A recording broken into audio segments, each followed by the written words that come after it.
Well, Year of Lemire still goes strong. I bet some of you probably thought I forgot about it, but no, no, no. The Year of Lemire is an all-year thing, and we're getting towards the latter end of it. And, well, I have some more Lemire stuff to get into before too long, so let's get to it. Hello everyone, Britton here, also known as Some Okie Dude, and I am back today with another video. If the intro didn't give it away, I am doing another Year of Lemire review, and the comic that I will be reviewing today as part of the Year of Lemire will be Fishflies. It is by Jeff Lemire. It is one that he did himself. So he wrote it, illustrated it, colored it, I think. I think he did most of it except for the lettering, and there is some art from here that isn't from him, but for the most part, this is mostly him. So, yeah, I'm going to be talking about Fishflies today. This is one of his more recent works, so I knew I had to go pick this up as soon as possible. It was actually on Substack for a while, and I followed him on Substack, but you know me, I love physical media, so I wanted to wait for an actual trade to come out, and once it did, I finally went out and grabbed it. It was a lot of money, though. This is probably because it was the hardback, but, you know, what are you going to do? If Jeff Lemire is to be believed, this book was initially going to be his take on a Brubaker's Phillips type of book. Yet, as he continued working on it, his own imagination seemed to take over, and we ended up getting this book. I can't say I was too disappointed. Fishflies feels a lot like a return to form for Lemire, one where he's operating on familiar grounds, spinning surreal, often sad yarns about rural Canada and the eccentric characters who often populate it. Fishflies initially starts out as a rural crime drama, particularly with the investigation of the cop Danny as he tries to figure out what happened during this robbery that clearly went wrong. But then it turns into this almost offbeat take on the old David Cronenberg classic, The Fly. So if you're a fan of that movie, I would highly recommend picking up Fishflies. Though this one's The Fly is a very emotional movie. It's a very sad movie, but this is a bit more emotional than The Fly. It's definitely not as grotesque, I should say, as The Fly can be, but it definitely has a similar touch of The Fly. At least that's the vibe I got from it. There's also a little bit of Swamp Thing, but I'll get into that. Lemire juggles the genres and tones that he plays with here very, very well. And once the supernatural elements of Fishflies get introduced, it doesn't feel forced. He always grounds the strange story, as he always does, with the well-drawn characters and their personal struggles. Really, if Jeff Lemire captures anything better than anybody that I have seen, he captures loneliness and alienation like few others. And like many of his best stories, Fishflies is yet another tale of lonely characters trying to make connections with each other in a world that doesn't really seem to understand them all that much. I know that sounds kind of cliche the way I describe it, but Lemire does that very well. This time it's young Franny Fox, it's that girl right there, as she ends up forming a unique friendship with a troubled criminal with a strange affliction, if you will. If you could tell, that's the criminal right there, and it is explained how he turns into the creature, if you will. The fish fly is what I call it, because that's basically what this story is about. It's about this weird phenomenon in Canada where these like locust-like creatures come out, and they're called fish flies. You can read it on Jeff Lemire's Substack. He did talk about how he came up with fish flies. But anyway, if there's one thing I feel that Lemire captures exceptionally in a lot of the work that he does himself, and even in some of the works that he does not do by himself, it's definitely desolation.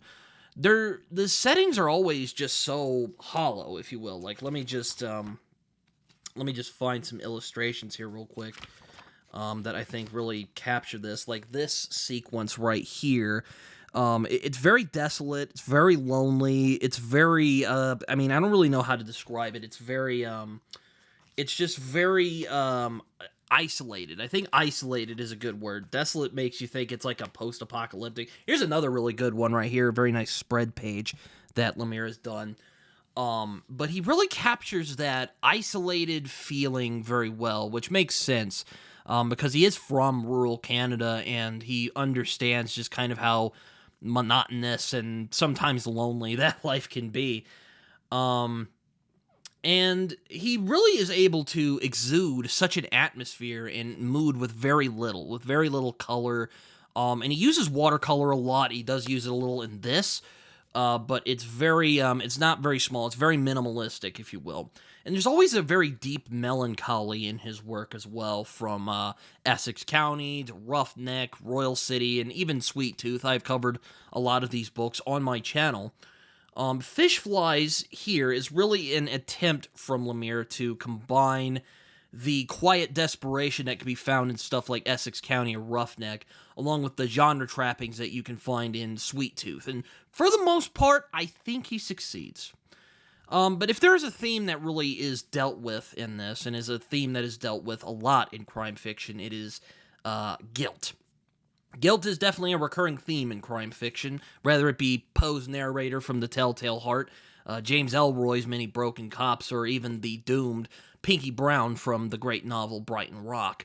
Lemire makes it a bit more literal here with the surreal, bordering on fantastic themes that he introduces into the narrative, particularly once it gets into the tarot and psychic stuff, which you could tell he kind of carried over into the more recent series that he started, called Minor Arcana, which is all about tarot and all that stuff. But it's also in this as well. So if you really liked Minor Arcana, I haven't tried it yet because, I'm kind of waiting for it to get going. But I'm waiting for a few trades to come out, and then I'll grab them. But it's also in this volume as well, if you're following that story.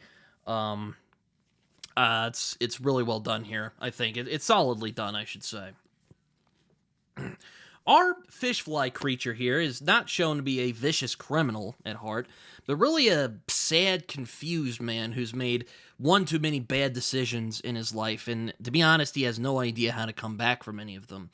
And we see this theme further developed as the fantastic elements rear their heads, with particularly the theme of a curse that has been passed down from generation to generation, the guilt of our past sins that poisons everything in the present, which is definitely a theme that we could identify with right now. I think so, anyway. But where I think there is guilt, there is also room for forgiveness and redemption, too. And like in many of Lemire's other stories, it's the connections that we make with other people that redeem us in the end, that remind us what it means to be a person, and why that ultimately matters in the end. Pacing has always been a recurring issue for Lemire. I do notice in some of his books that he sometimes rushes to the finish line, but here I find he paces himself splendidly. Perhaps it's because he has full control over the narrative, since, he draws and writes and, does everything, and indeed, he generally shines brightest when he does the comics himself.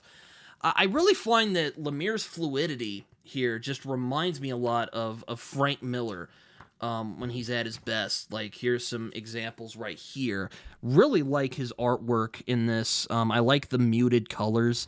Again, very melancholic atmosphere. You can see Franny running. I really like the fluidity of that. There's also, what else? There's another, here's another really good one that shows kind of the fluidity of the narrative. Sorry, I'm covering some of the pages. Also really like that. He's really, really good at that. And particularly, he's really good at using visual storytelling. I mean, his pacing and sense of mood definitely brings to mind an auteur director when he's firing on all cylinders. And his paneling sometimes borders on the cinematic. And while I know his art is an acquired taste, I've said that a few times, I really can't deny Lemire's skill in using the comic book medium to its fullest potential. And he uses a lot of the tricks that he's learned over the years as a creator in full force here. And the art, again, is just really fantastic. I really like the pacing here. Again, kind of feels like a movie. I really like it a lot. There's also art from a guy called Sean Kunurniru. Sorry if I messed that up. I apologize. But he also does some solid work. He also does some good work as well. Let me just find it. Here he is, right here. I think Jeff Lemire actually found him on Substack and was like, hey, you want to help me with this project? And Sean was like, yeah, it sounds good. I mean, I say Sean like I know the guy. But it's really good, I think. And I really like the again, I think the artwork in there is really good. I really, again, really love the fluidity of the narrative. And if you like, Frank Miller's stuff, and like how he, really gets his characters moving, Lemire's really good at that. You can see that right here when he's walking towards the store at the very beginning. Really, really good stuff. Really enjoy it a lot. But with my praise that I give to this book, there are also some weaknesses as well. The ending of the story, I think, is rather predictable. I mean, it's not entirely a bad thing. I mean, some stories don't necessarily need to break the wheel in order to be good. But I didn't really gain the emotional catharsis as much as I've had with some of his other work that he's done himself. And I also wish that he had spent a little more time with the characters, particularly the main two, Franny and the Fishfly. I find that Lemire is often at his best when he lets his characters sit and breathe for a bit. They kind of... some people might think it's meandering, but I personally like it. I like when characters just slow down and kind of just live, if you will. And as well plotted as this book is, I do wish there was a little more of that Lemire slice of life charm that I love so much in some of his best work. But aside from that, I thought it was generally a good book. Fishflies, though, makes me really sad that we never got a proper Swamp Thing run from Lemire. There's a lot of... I know he has said that he was going to do a Swamp Thing run after Scott Snyder did it, but that fell through for reasons I don't know. But man, once I read this, I kind of wish that he had brought this energy to his Swamp Thing run, and I really would have liked to see what Lemire would have done. And he has done a miniseries on Swamp Thing, so I mean, I'm not saying that he hasn't done Swampy, but I would, but after reading this, I just think, man, what he could have done, I think it would have been pretty good. And no disrespect to Charles Soule, of course, who followed Scott Snyder, but this book does certainly make me wonder what Lemire could have done had he followed up Scott Snyder's run on Swampy, as was originally intended. If we had gotten anything like this, I imagine it would have been a far richer and far more compelling run than anything in the sphere that's come out with Swamp Thing in recent years. Though I liked Scott Snyder's run. But anyway, a man can certainly dream. But I think Fishflies is one of those books that shows, even when he's out of his comfort zone, there's always going to be a little of that Lemire strangeness that sneaks into the books that he does. And it's a very good book from the mind of one of our great talents in the comic medium who's working today. And that's about all I have for today. I hope you guys enjoyed this. Have you guys read Fishflies? If you have, let me know. I would love to hear you guys' thoughts in the comments. Or if my review has enticed you in checking out Fishflies, let me know in the comments section. But as I always do before the end of these things, like, subscribe to all that fun stuff. You can also find me on social media. I am on Twitter. I'm also on Goodreads and Letterboxd, where I write reviews that are probably more coherent than the one you just heard right now. You can also find me on Instagram and Blue Sky. I am starting to get the hang of Blue Sky. I don't use it as much as I would like to, but I am starting to get the hang of it. Like I said before, like, subscribe to all that fun stuff. As my friend John Minton likes to say, it feels good when you press that subscribe button. Hope you guys enjoyed this video, and until next time, your Lemire keeps going strong, and, well, not much else to say. See you guys later. Bye-bye.